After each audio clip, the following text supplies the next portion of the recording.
Koalisi Garda NKRI Ambon tuntut Kejati soal dugaan mafia BBM subsidi di SPBU Lateri. Koalisi Garda NKRI Kota Ambon melakukan aksi demonstrasi di depan kantor Kejaksaan Tinggi atau Kejati Maluku, Senin 8 Desember 2025.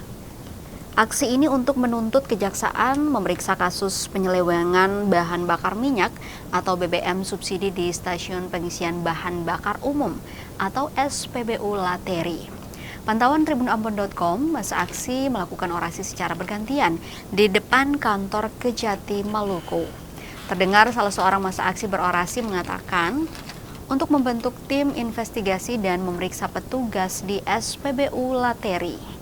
Koordinator Lapangan atau Korlap Mujahidin Buano mengatakan bahwa menindaklanjuti keresahan masyarakat terkait kelangkaan BBM subsidi di SPBU Lateri.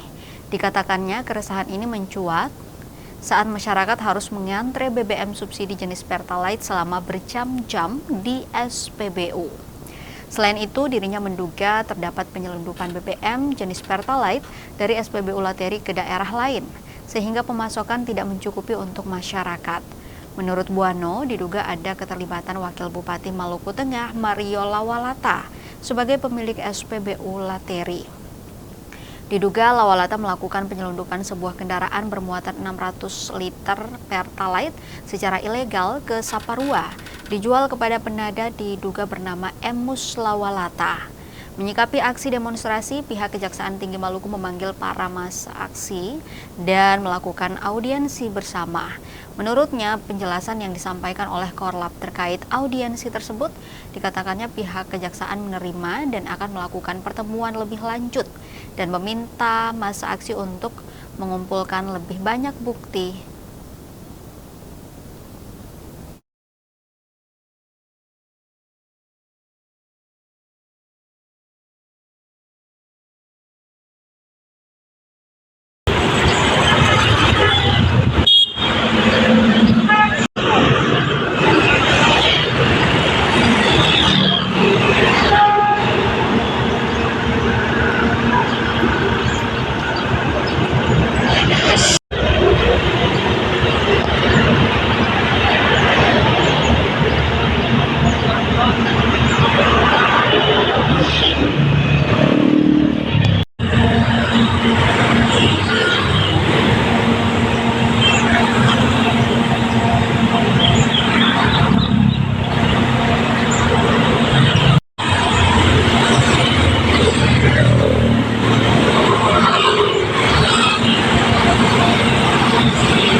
Download Tribun X sekarang, menghadirkan lokal menjadi Indonesia.